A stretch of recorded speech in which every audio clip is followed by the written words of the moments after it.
Hello दोस्तों, part 1 में हमने सीखा ऑप्शन ट्रेडिंग के बेसिक्स के बारे में। पार्ट 2 में हम सीखेंगे थीटा, गामा, डेल्टा और बेगा, इनका ऑप्शन ट्रेडिंग में क्या इफेक्ट पड़ता है। और इस वीडियो में एटीएम, ओटीएम और आईटीएम के बारे में भी सीखेंगे। तो आइए शुरू करते हैं मनी मैग्नेट।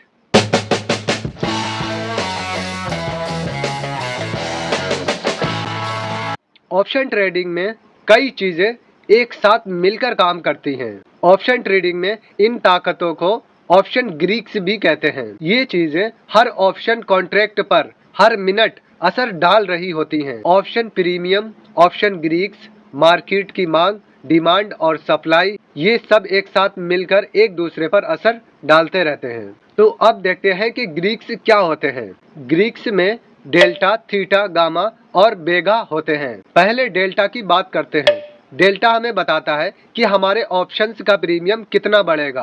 अगर निफ्टी 100 पॉइंट ऊपर जाता है तो आपके प्रीमियम का प्राइस कितना बढ़ेगा, बस यही बताने का काम करता है डेल्टा। कॉल ऑप्शन में डेल्टा पॉजिटिव में रहता है और पुट ऑप्शन में डेल्टा निगेटिव में रहता है। डेल्टा की कभी फिक्स वैल्यू नहीं होती, ये 0 से 1 के बीच में ही कम ज्यादा होता रहता है। इसे एक सिंपल एग्जाम्पल से समझते हैं। मान लो अभी निफ्टी 18,000 रुपए में चल रहा है। अब आपने एक कॉल ऑप्शन खरीदा जिसकी स्ट्राइक प्राइस 18,100 रुपए है और कॉल ऑप्शन के प्रीमियम का प्राइस 100 रुपए है और आपके प्रीमियम का डेल्टा 0.3 यानी 30% पर चल रहा है। मतलब अगर निफ्टी 100 पॉइंट ऊपर जा रहा है तो आपके प्रीमियम का प्राइस 30 पॉइंट ऊपर जाएगा। यानी निफ्टी अगर 18,100 पर गया तो आपका 100 रुपए का कॉल ऑप्शन 130 रुपए पर पहुंच जाएगा। मैं आप लोगों के लिए ज्यादा कैलकुलेट ना करके बिल्कुल सिंपल भाषा में समझाना चाहता हूं। इसको समझना इतना मुश्किल नहीं है, बस थोड़ा ध्यान से समझने की जरूरत है। मान लो जो ऑप्शंस आप अभी बाई कर रहे हैं उसका डेल्टा अभी 40% चल रहा है। तो निफ्टी और बैंक निफ्टी का प्राइस अगर 1 रुपए बढ़ेगा तो आपके ऑप्शंस का प्रीमियम 40 पैसे बढ़ेगा। अगर आप पुट ऑप्शंस खरीदते हैं तो सेम इसी तरह डेल्टा निगेटिव में भी काम करता है। तो निफ्टी, बैंक निफ्टी या स्टॉक का 1 पॉइंट बढ़ेगा तो आपके प्रीमियम का 40 पैसे कम हो जाएगा। मतलब अगर निफ्टी 100 पॉइंट ऊपर बढ़ रहा है तो आपका प्रीमियम 40 रुपए कम हो जाएगा अगर आपका पुट ऑप्शन से खरीदा हुआ है। तो इसी तरह ऑप्शन ट्रेडिंग में डेल्टा काम करता है। अब बात करते हैं थीटा की।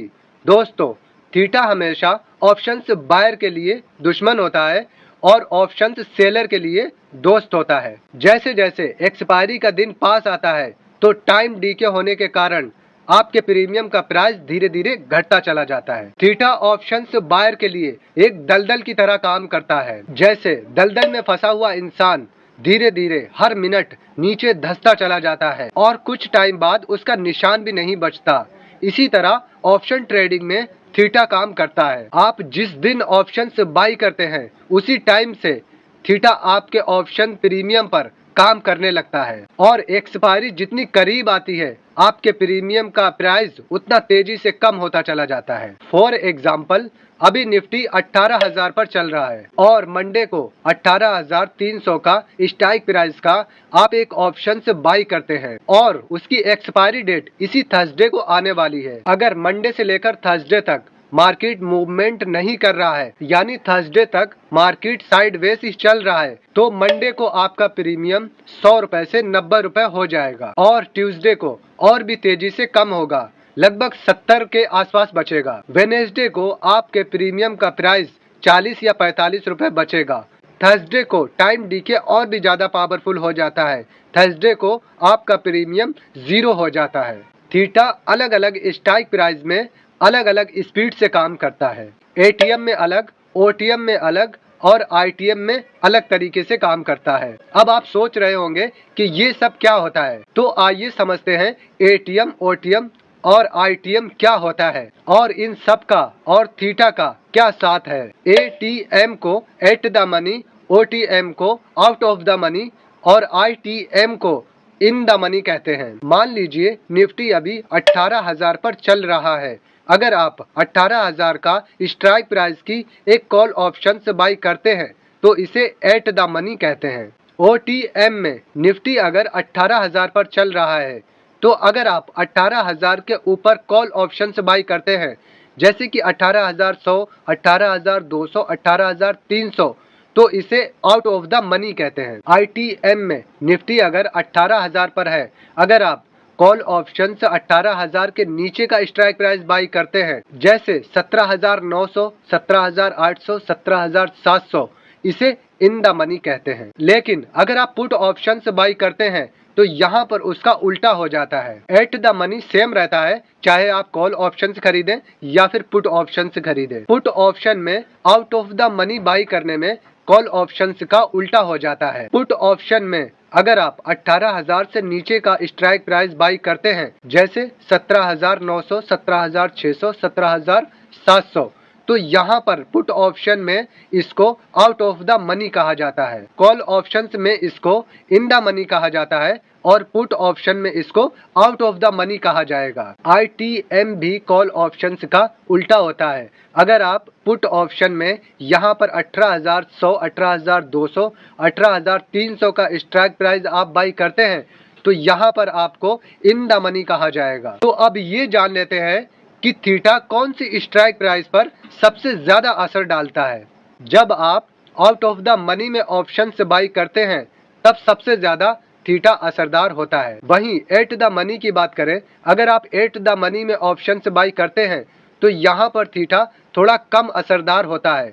यूं समझ लो कि एट द मनी में 70 की स्पीड से काम करता है। लास्ट आता है इन द मनी। अगर आप इन द मनी में ऑप्शन से बाई करते हैं तो यहाँ पर एट द मनी और आउट ऑफ द मनी के मुकाबले थीटा यहाँ पर बहुत कम ताकतवर रह जाता है। इसे समझ लो इन द मनी में 30 की स्पीड में काम करता है। अब जानते हैं कि गामा किसे कहते हैं। गामा, जैसे आपने डेल्टा में सीखा कि डेल्टा का प्राइस कम और ज्यादा होता रहता है। डेल्टा में प्राइस जो बढ़ रहा है वो कितनी स्पीड से बढ़ रहा है, कितनी दर से बढ़ रहा है, यानी कि इसको मैनेज करने का काम करता है गामा। इसे उसी एक एग्जाम्पल से समझते हैं जो हमने डेल्टा में लिया था। उसमें आपने देखा कि निफ्टी 18,100 का कॉल ऑप्शन से बाई किया था। मार्केट 18,000 पर था और आपका डेल्टा 0.3 पर चल रहा था। तो निफ्टी अगर आपका 100 पॉइंट ऊपर जाता है तो आपका प्रीमियम 30 पॉइंट ऊपर बढ़ेगा, क्योंकि आपका डेल्टा 30% चल रहा है अभी।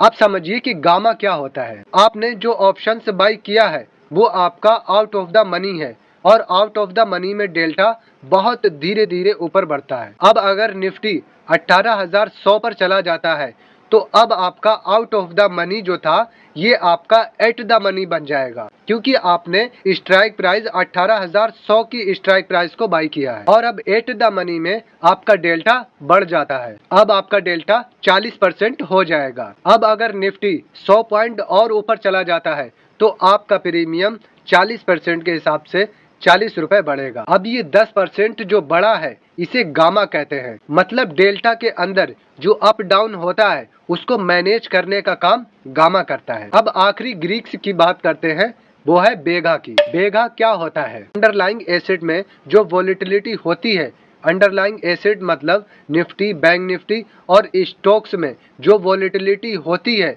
उस वोलेटिलिटी की वजह से ऑप्शन प्रीमियम में जो उतार चढ़ाव होते हैं उसे बेगा कहते हैं। जैसे 100 का ऑप्शन है, कभी 110 पर चला जाता है तो कभी 95 पर आ जाता है, कभी 105 पर चला जाता है, कभी 90 पर आ जाता है। तो मार्केट के हिसाब से ऑप्शन से प्रीमियम में जो वोलेटिलिटी हो रही है उसे ही बेगा कहते हैं। आई होप कि आप लोग ग्रीक्स को समझ चुके होंगे।